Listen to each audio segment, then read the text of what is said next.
Slam it onto the wheel head as much in the center as possible so that it creates a vacuum, okay? The next thing we're going to do is bevel. Nice. So I'm just going to take my finger and seal the deal right there, okay? The next thing I'm going to do is put a little water. Notice how I put the water on while the wheel's in motion, okay? Now note, this is the last time that I can actually touch the clay without the wheel being on, okay? All right, so what's the name of the first hand position? Cone up, nice. And that happens at 12, right? So the first thing I'm going to do is cone up. I'm actually going to pull towards me. Notice how my fingers are stiff, right? I'm not just like, oh, there we go. Yep. Geez, I don't know why I'm not getting anything done, okay? So you need to put a little bit of muscle into those fingers. Once again, make sure your bevel's still in. 12 o'clock, pull towards you.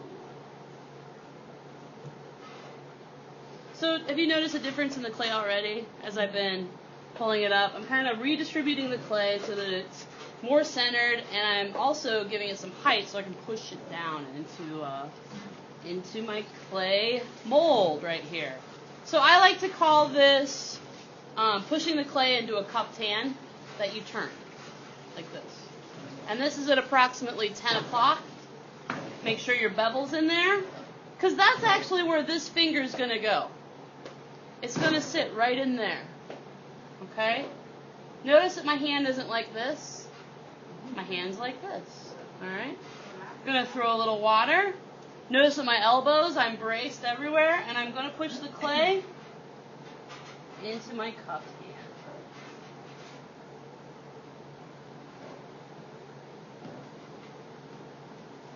Okay? So I feel this isn't centered perfectly yet, right? You can feel that little wiggle at the bottom. So I'm going to do it again. Here we go. Cone up. At least. If you still are having problems, more. Okay? Yep.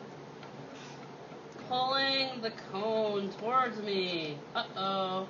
I'm getting a little bowl shape. Does anybody remember how to get rid of that? Index finger down, thumb over.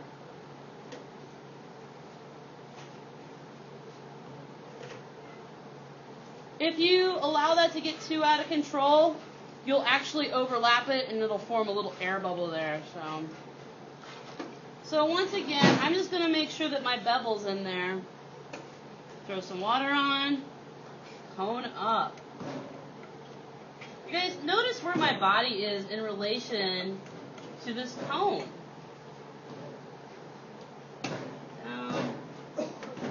I'm like on top of it.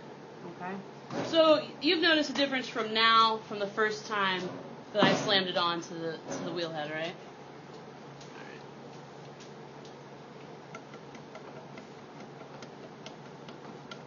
All right. Okay, so this is good. I'm going to go ahead and put my bevel in. What's the next part of the process? Push clay into a cupped hand. Cupped hand, turn to the side, insert pinky, push clay into cupped hand.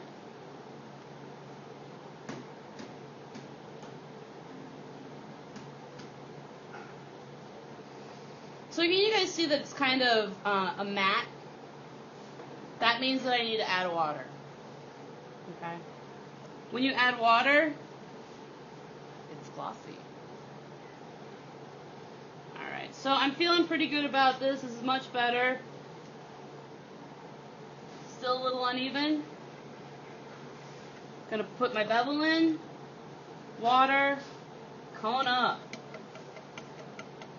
And that noise is basically the backboard going back and forth because this hole is a little bit larger than what it needs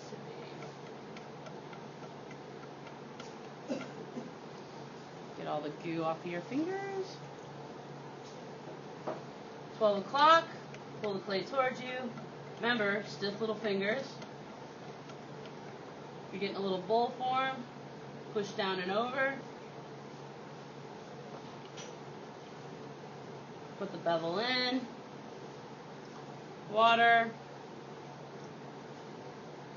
Push clay into cupped hand. So did you notice that the wheel speed was high? So I'm feeling like this is pretty good. So what I'm going to do now is I need to refine it.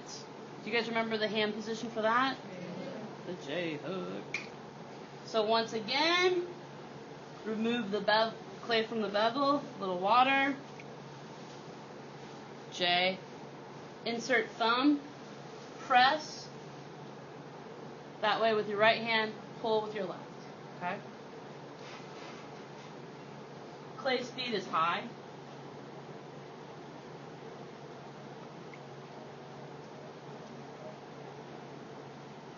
I'm actually kind of pressing in with my pinky and ring finger, like that.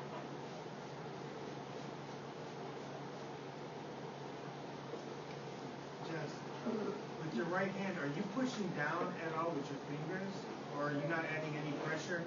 I am. You want to compress this part of the ball of clay. If you don't, it's going to get all soggy, and it's not going to take on this shape. You want it to be as consistent as possible throughout the pull. So there is a downward pressure with your right hand, the one that you have your thumb over. Yeah, you're going to overlap your hands over. This is kind of the shape you're trying to get a little bit. Okay? All right. So you're basically shaping it with the web of in between your thumb and your forefinger? Absolutely. Absolutely.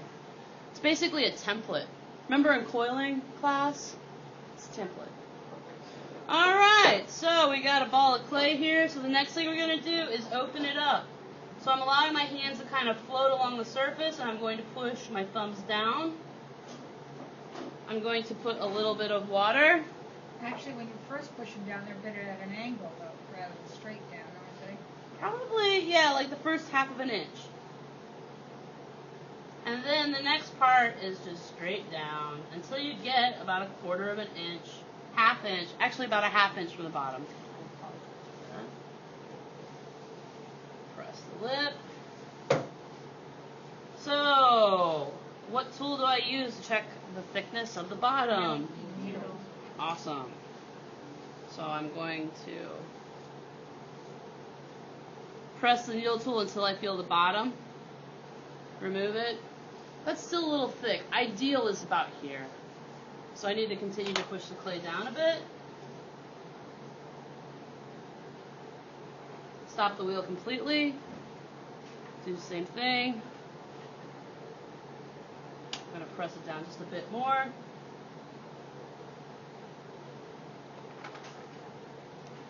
Insert needle tool, mark with fingernail. Not bad. That's good. So then I want to clean that hole up. And now what I'm going to do, same hand position, but I'm going to push out at my knuckle. And that's going to make the bottom of the wall approximately the same thickness as the top part of the wall right now, and make that as consistent as possible, that thickness. All right. So the next thing I'm going to do, so it looks kind of like a donut now, or a wheel. All right, so the next thing I'm going to do is I'm going to pull up the vessel walls. Okay? Do you guys remember how to do that? Oh, you're not going to open it more? No. Once it looks like a donut or a wheel, that's when you start to pull up the walls. Okay? All right. So, well, you're going to eat an awesome cheeseburger. But turn it on its side, okay? This stuff goes in, and this stuff comes out here. So this is what your hand looks like. And you're going to compress the clay like that. So always start in the middle with your index finger, move over to the interior portion of the wall, and then compress the clay. Okay? And then you want to compress the lip, and that's basically take your index finger, thumb, left hand, right hand, index finger, push down. Alright, so another way to pull up the walls is using your sponge. you basically just put the sponge between your index finger and your thumb, or somewhere in that general area, and that will help kind of keep the clay wet so that it's easier to pull up the wall. So, starting in the middle with your index finger comes to the interior portion of the wall. Now you can press the clay. So, and then compress the lip. Moving in from the interior or the center to the interior portion of the wall. I'm going to give it a good compression because it feels pretty thick there. Gene, I feel an air bubble. Sorry, Jess. It's alright. What happens when you do that? Should you try and poke it? What should you do? Other than giving up entirely on it? I just do the best you can. Sometimes you can go ahead and do the whole bowl. Sometimes you can't. No, I was thinking if you wanted to save it and to fire it, just let it dry really slow. Oh, well, you can just lance it. It's fine. Alright, so once again, putting some water on the walls, starting from the interior, or starting from the center, moving all the way across to the interior portion of the wall. Now, I'm actually going to take my index finger and kind of really give it a compression right there, okay? To move some of that clay at the bottom. So, really, do you see that? Yeah. And now I'm compressing.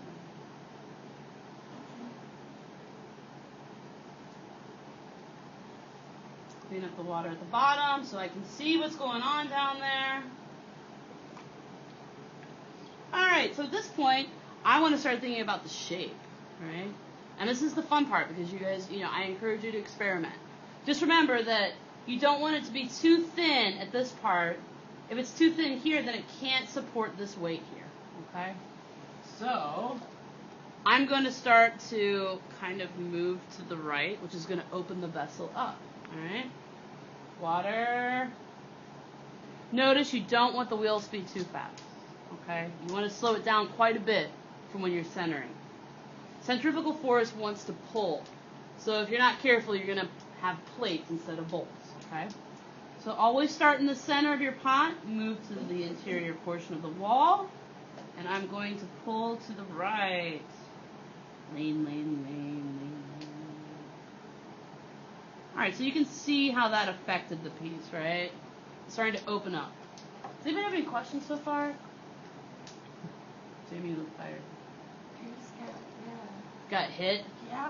And are you being hypnotized by the wheel? Alright. Okay. So starting in the middle, moving all the way to the side, compressing.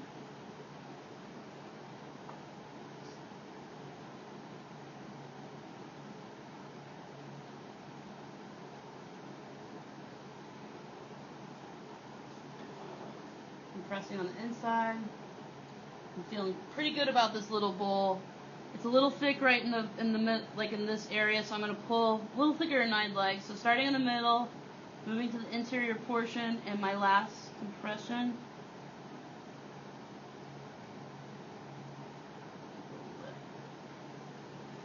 And it's kind of, you have the option to clean it up and remove the finger rings if you want to.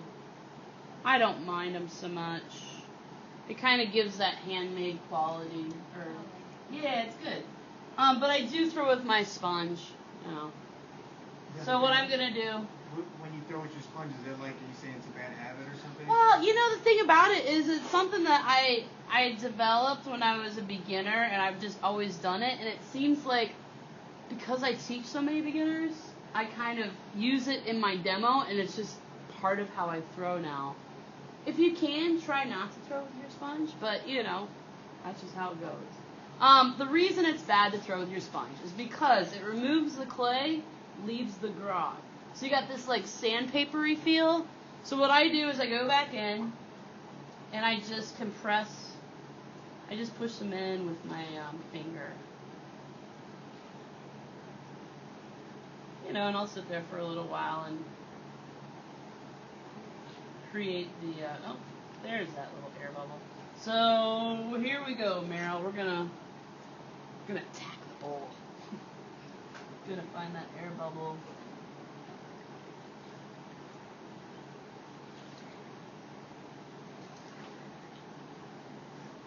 And so now I'm just gonna compress.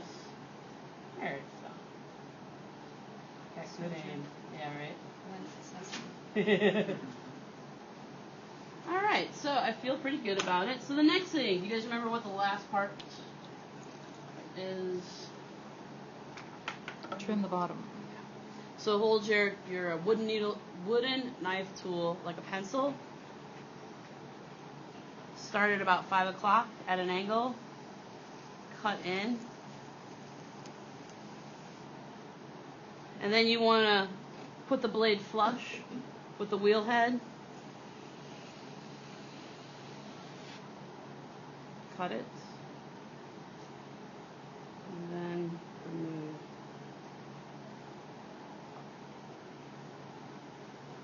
All right. So remove it from the wheel. Ring of water, not ring of fire. Wire tool, not a weapon. Pull it taut. Make sure that it's in the middle of your thumbs, like so. Pull towards you.